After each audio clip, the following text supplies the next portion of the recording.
আসসালামু আলাইকুম রহমতুল্লাহি বারাকাতুহু। স্টুডেন্টস অফ ক্লাস 10, আজকের এই ক্লাসটা করার একটা বিশেষ উদ্দেশ্য, যারা অনলাইন ক্লাসে থাকছো না, অ্যাটেন্ডেন্স দিচ্ছ না, তারা অনেকেই পিছিয়ে যাচ্ছ। আর মোটামুটিভাবে রেগুলার যারা স্টুডেন্ট অ্যাটেন্ড করে তারা কম বেশি টেক্সটগুলো পড়ে নিচ্ছে। তাই আজকে যারা একেবারে পিছিয়ে যাচ্ছ বা যারা অ্যাটেন্ড করতে পারছো না কোনো কারণে, তাদের কাছে আমি একটা টেক্সট যেটা আমরা কমপ্লিট করেছি ক্লাসের মধ্যে, সেটাকে পুনরায় আমি ইউটিউব ভিডিও করে তোমাদের পাঠাচ্ছি। তোমাদের কোনো কোশ্চেন থাকলে সেটা দেখবে এবং দেখে আমি পরে কোশ্চেন করবো। তা আজকের যে টেক্সটটা তোমাদেরকে আমি পড়াতে চাইছি বা আগে পড়ে দিয়েছিলাম, সেই টেক্সটটা হচ্ছে আওয়ার রানওয়ে কাইট। লেখকে লুসি মড মন্টগোমারির লেখা, তিনি একটা কানাডিয়ান অথার। আর আওয়ার রানওয়ে কাইট এই টেক্সটটার প্রধান কনসেপ্ট হচ্ছে এটাই যে একটা ঘুড়ি কেটে গেল, আর সেই ঘুড়িটা কেটে যাওয়ার কারণে একটা বিগ হাফ মুন আইল্যান্ডের নাম আছে, সেখান থেকে একটা মেনল্যান্ড আছে। সেই মেনল্যান্ড এবং বিগ হাফ মুন আইল্যান্ডের মধ্যে যেভাবে একটা চিঠির বিনিময়ে কথাবার্তা হয়, ঠিক এই আওয়ার রানওয়ে কাইট টেক্সটের মধ্যে বলা হয়েছে যে একটা ঘুড়ি কীভাবে একটা হারিয়ে যাওয়ার রিলেটিভস, একটা মানে অনেক পিছিয়ে যাওয়া একটা কোনো সম্পর্ক, সেটাকে পুনরায় কিন্তু একত্রিত করতে সাহায্য করছে। তাহলে কাইট, এখানে যে কাইটটাকে ইউজ করা হচ্ছে, কাইটটাকে সিম্বলিক্যালি হিসেবে ইউজ করা হচ্ছে, যেটা একটা কোনো কিছুকে ইউনাইটেড করতে সাহায্য করছে। অতএব সেই কারণে এই টেক্সটটা আবার রানওয়ে কাইট নাম হচ্ছে। তার রানওয়ে মানে যা পালিয়ে যাচ্ছে, যা চলে গেছে, রানওয়ে। তাই এখানে আবার রানওয়ে কাইট বলতে তোমাদের টেক্সটটা একদম শুরুতে বলে রাখি, এখানে আবার বলতে কারা, এখানে আবার বলতে আমরা মেজর এই টেক্সটের মধ্যে 6টা ক্যারেক্টারকে পাবো। তাদের মধ্যে একটা ক্যারেক্টার হচ্ছে তোমার লেখিকা নিজে আছে, তাদের মধ্যে একটা মেজর ক্যারেক্টার লেখিকা নিজে। আবার রানওয়ে কাইট, তাহলে এখানে সেন্ট্রাল ক্যারেক্টারের মধ্যে বলতে পারি সেন্ট্রাল ক্যারেক্টার। এখানে সেন্ট্রাল ক্যারেক্টারের মধ্যে একটা হচ্ছে ফাদার, লেখিকার বাবা যিনি আছেন। দুই নম্বর হচ্ছে ন্যারেটার। এখানে ন্যারেটার বলতে আমরা বুঝতে পারছি লুসি মড মন্টগোমেরি, যার নাম হচ্ছে ফিলিপ্পা লিট্টি, যার অ্যাকচুয়াল নাম হবে Philippa litti, LEET, Philippa litti. তার সঙ্গে আছে কি ক্লড লিট্টি, একটা ভাই ক্লড লিট্টি। তার সঙ্গে আছে কি aunt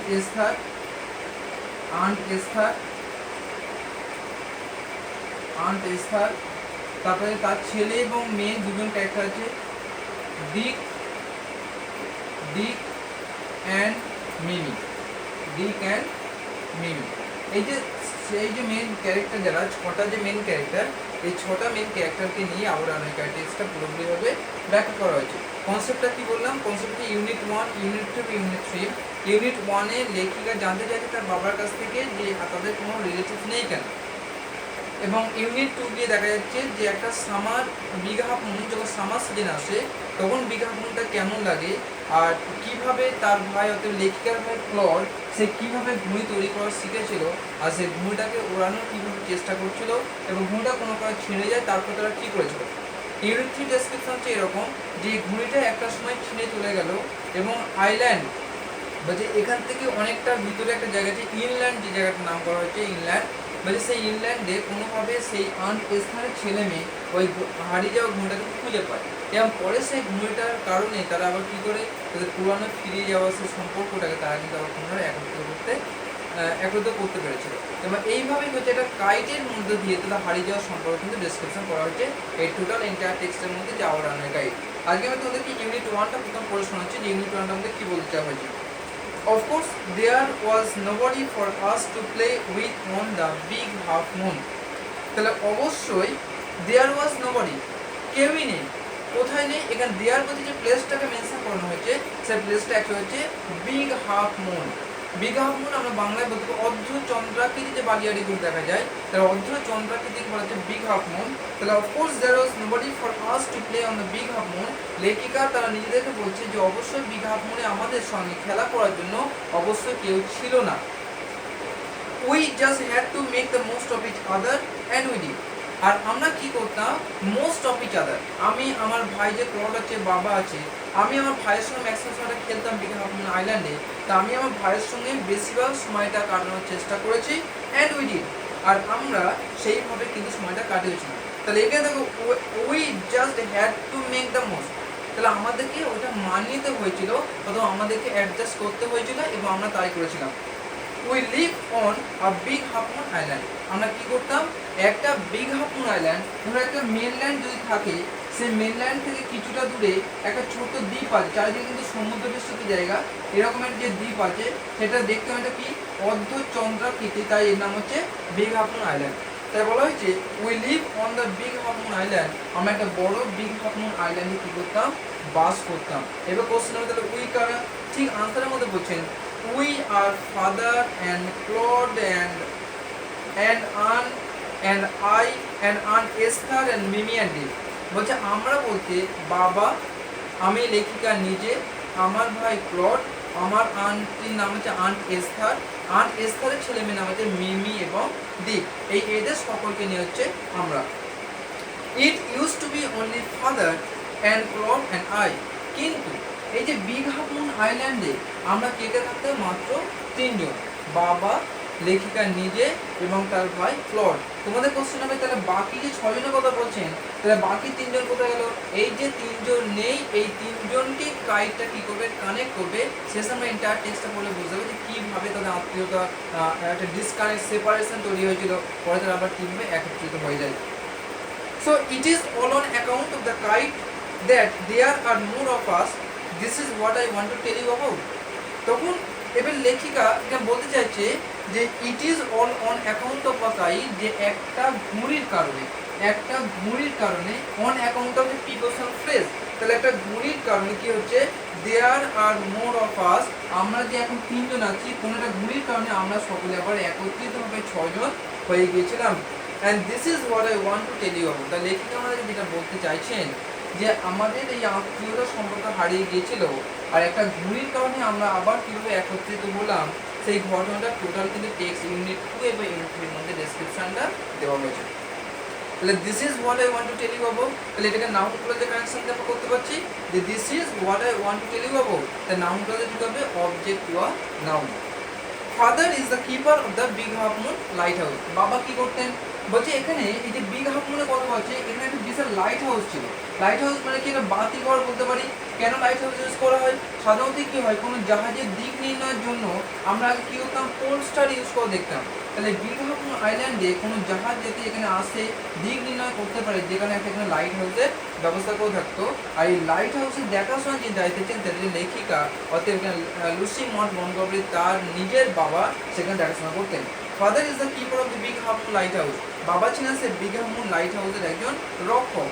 I am 11 years old, Claude is 12, আমার তখন বয়স কত, আমি 11 বছরের বালিকা, আর আমার ভাই ক্লড আমার থেকে 1 বছরের বড়, তার বয়স ছিল 12 বছর।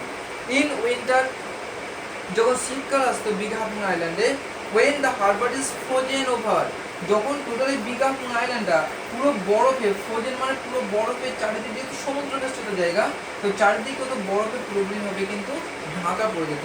তারপরে when the harbour is frozen over we all move over to the mainland, তখন আমরা কি করতাম, যখন বরফ আছে তখন আমরা এখান থেকে এই যে বিশাল একটা মেনল্যান্ডে কত বলা হয়েছে, এই মেনল্যান্ডে আমরা সকলে চলে আসতাম। As soon as spring comes, আবার ঠিক এই মেনল্যান্ডে দীর্ঘদিন আছি, কিন্তু যখন আমরা এখানে বসন্তকাল নেমে আসছে, তখন আমরা আবার কি করতাম, এই বিগ হাফ মুন আইল্যান্ডে আবার ফিরে আসতাম। Back we sail to our own dear island, কেন ডিয়ার বলা হচ্ছে, যেহেতু বিগ হাফ মুন আইল্যান্ডটা লেখিকাদের সবথেকে প্রিয় একটা জায়গা, তাই বলছে আমরা আবার আমাদের সেই প্রিয় জায়গাতে ফিরে যেতাম। The funny part use to be that, তাহলে ফানি মানে মজা, এখানে মজার যে বিষয়টা সব থেকে লিখে বলতে চাইছে, that people always pitied us when the time came for us to return, লেখা বলতে চাইছে যে লোকেরা, ওই যে মেন আইল্যান্ডে কথা বলা হচ্ছে, সেই মেন আইল্যান্ডের লোকেরা, লেখক লেখিকা তার ভাই, তাদের প্রতি খুব সহানুভূতি, খুব সিম্প্যাথি দেখাতো, খুব দয়া, পিটাইড, PITIED, পিটাইড মানে দয়া দেখানো, to show some compassion, to show some sympathy. তো pitied us when the time came for us return, যখন আমাদের আবার মেনল্যান্ড থেকে স্প্রিং টাইমে আমরা যখন বিগ হাফ মুনে ফিরে আসতাম, তখন আমাদের মেনল্যান্ডের লোকেরা কিন্তু আমাদের প্রতি খুব সহানুভূতি দেখাতো। They said we must be solution over there, তখন তারা বলতো এদেরকে, মানে এদেরকে ফলো করে বলতো, দেখো যে আমাদের এখানে কেউ নেই, we must be so lonesome. Lonesome আছে একাকিত্ব, আমাদের সঙ্গে কেউ নেই, আমাদের কোনো ছোটো বাচ্চা নেই আমাদের এখানে। And with no other children near us, আর আমাদের কাছাকাছি কোনো বাচ্চা নেই, হয়তো আমরা খুব একাকিত্ব হয়ে যাবো, তোমরা চলে যাবে, আমরা কাদের সঙ্গে গল্প করবো। তার লেখিকার কাছে এই ভাবটা মনে হয়েছিল, তাদের যে সিম্প্যাথি, তাদের যে সহানুভূতিটা, এটা লেখিকাতে মনে হয়েছিল যে তারা হয়তো তার প্রতি খুব দয়া দেখাচ্ছে। Of course, Claude and I would have liked to have someone to play with us. কিন্তু ক্লড এবং আমরা যেটা চাইতাম সেটা হচ্ছে যে আমরা চাইতাম আমাদের সঙ্গে এমন কিছু ছেলে আসুক যারা আমার সঙ্গে খেলবে, টু প্লে উইথ আস, আমার সঙ্গে খেলার জন্য আমরা কিন্তু ছেলেদেরকে পেতে চাইতাম। It is hard to run pirate caves and things like that with only two. আর আমরা যে গেমটাকে খেলতে পছন্দ করতাম মেনল্যান্ডে, সেই গেমটার নাম হচ্ছে কি পাইরেট কেভস, একটা জলদস্যুর গেম, লুকোচুরির মতো যে হাইড অ্যান্ড সিকের যে গেমগুলো, এরকম একটা গেম আমরা খেলতে চেষ্টা করতাম। আর তার জন্য বলা হয়েছে things like that with only two, আমরা যে দুজন মিলে খেলতাম, এখানে আরও কয়েকজন দেখছি তাহলে আমরা খুব সুন্দরভাবে খেলতে পারতাম। But we used to quarrel a good deal with the mainland children in winter. কিন্তু উই ইউজ টু কোয়ারেল, আমরা ঝগড়া করতাম, কখন, আর গুড ডিল, একটা ভালো বিষয় আমরা ঝগড়া করতাম with on the mainland children in winter. শীতকালে ওই যে বিগ হাফুন আইল্যান্ডে এত ঠান্ডা হয়ে যেত যে লেখিকাতে ওখানে থাকা কিন্তু সম্ভব হতো না। তাই কি করতো, সেই বিগ হাফুন আইল্যান্ড থেকে যখন মেনল্যান্ডে এসেছে, সেই মেনল্যান্ডে এসে তারা জায়গাটা করে রাখার জন্য তারা অন্য ছেলেদের সঙ্গে ঝগড়া করতেন, যাতে করে মেনল্যান্ডে গোটা উইন্টার সিজনটা তারা কিন্তু স্পেন্ড করতে পারে।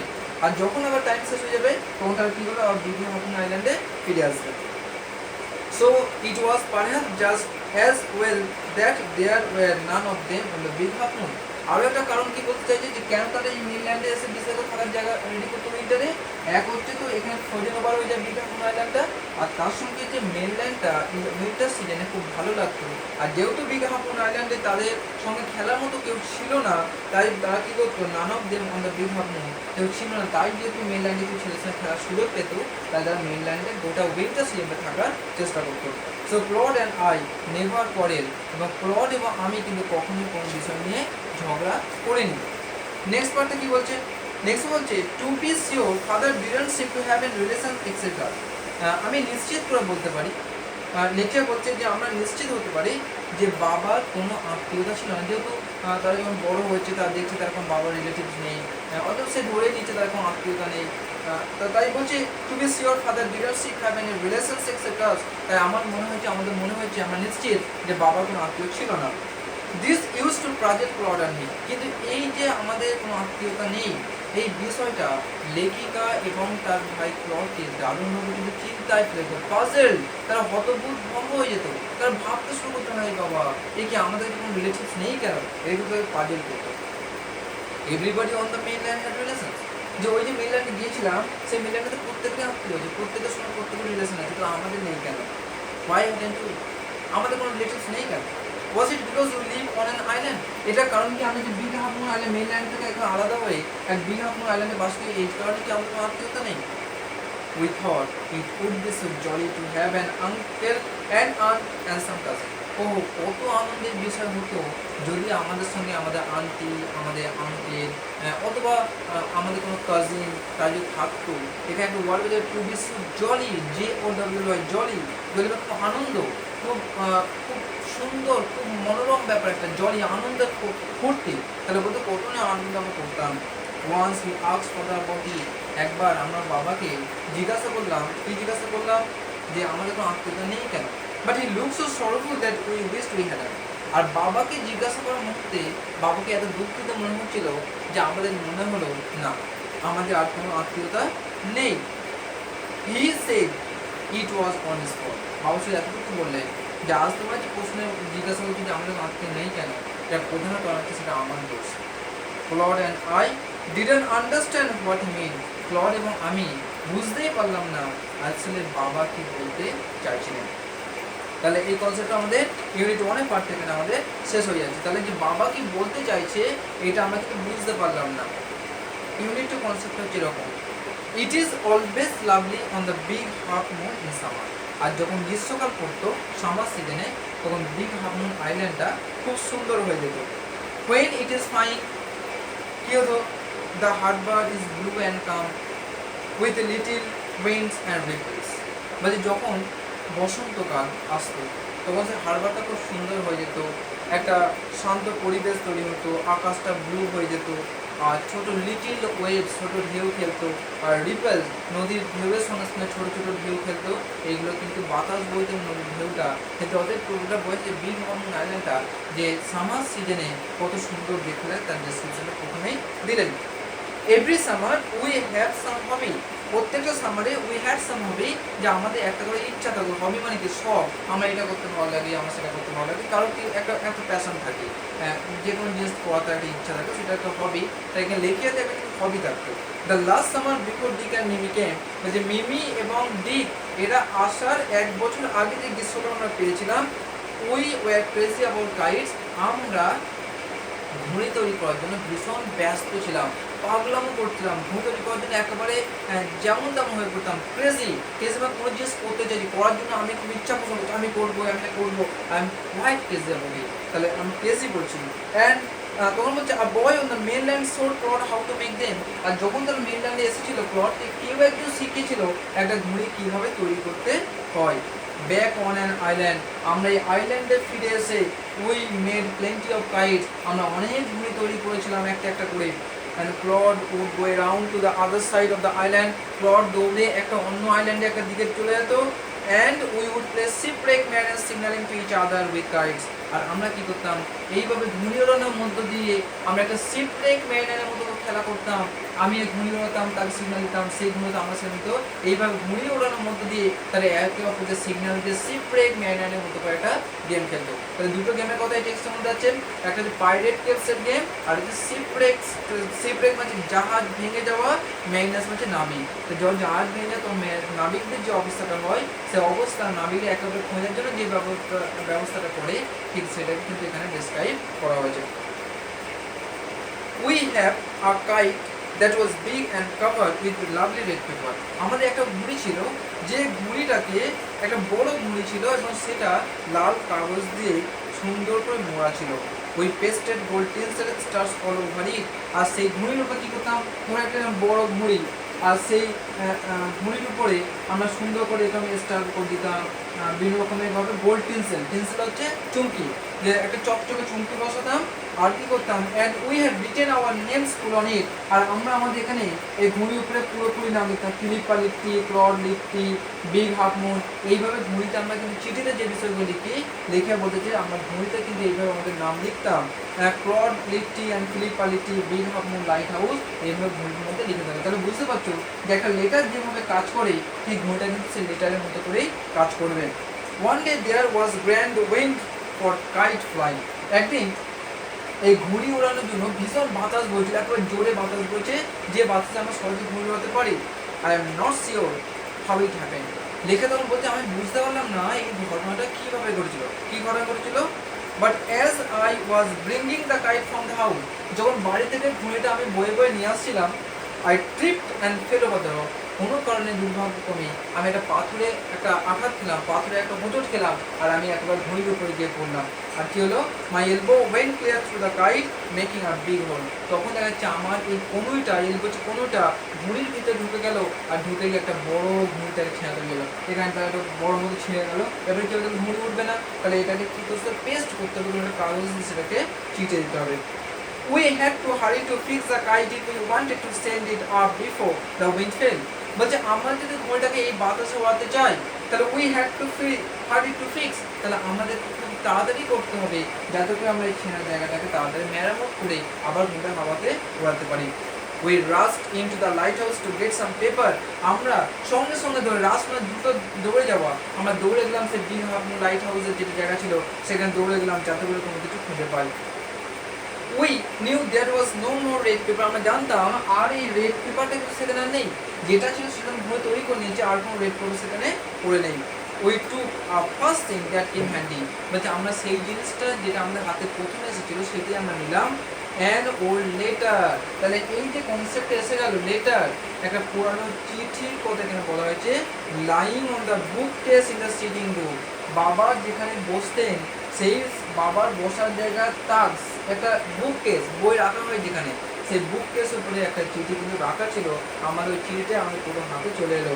ওই patch the kite up with the letter, আমি জানলাম না চিঠিটা কি না কি জানলাম না, চিঠিটা এনে কি করলাম, ওই patch the kite up with the letter, আমরা কি করলাম লেটার দিয়ে এই ঘড়িটাকে ভালো করে জুড়ে দিলাম, প্যাচ মানে আঠা দিয়ে জুড়ে দিলাম। ওই patch the kite up with the letter আর sit on a side and dried it by the fire, এইদিকে কাগজ ওদিকে কাগজ দিয়ে ভালো করে পেস্ট দিয়ে দিলাম, পেস্ট করে দিলাম, দিয়ে সেটা কিন্তু আগুনে একটু গরম করে নিলাম। We started it out, আমরা এটাকে ওরা শুরু করলাম। And up went the kite like a bird, আর ঘোড়াটা হাওয়ায় এত সুন্দর উঠতে শুরু করলো, একটা পাখির মতো ঘোড়াটা উঠতে শুরু করলো। The wind was glorious and soared, বাতাস খুব প্রবল বেগে বাতাস বইছিল, আর ঘড়িটা চি চি করে একটা জোরে জোরে আওয়াজ করছিল, soared একটা জোরে আওয়াজ করছিল। All at once, snap, হঠাৎ করে দেখা যাচ্ছে ছিঁড়ে গেল, লাটাতে ঘড়ি সুতো ছিঁড়ে ঘড়িটা স্ন্যাপ কেটে গেল। And there was Claude standing with a bit of cord on his hand looking play. Claude কি করলো, ঘড়ির লাটাটা হাতে নিয়ে দাঁড়িয়ে বোকার মতো সেখানে দাঁড়িয়ে থাকলো। Our kite had sailed away over to the mainland, আর আমাদের ওই ঘড়িটা উঠতে উঠতে উঠতে একবারে দীঘাপুর আইল্যান্ড থেকে একেবারে মেন আইল্যান্ডের দিকে চলে এলো। তাহলে বুঝতে পারছি এই যে ঘুড়ি চলে এসেছে, এবার ইউনিট 3 কনসেপ্টটা হবে যে টোটাল এখানে কি ঘটনা ঘটে। ওকে, তাহলে আজ আমরা এই পর্যন্ত আমাদের ইউনিট 1 এবং ইউনিট 2 টেক্সট শেষ করে রাখলাম। তোমরা এটা পড়ো, ওয়ার্ড মিনিংগুলো ডিকশনারি থেকে বার করবে, যদি কোনো কঠিন ওয়ার্ড মিনিং মনে হয় তোমাদের ভালো করে বুঝে নাও। আমরা ইউনিট থেকে অন্য কোনো ক্লাসে তোমাদেরকে পড়ে আবার শেখ করবো। ওকে।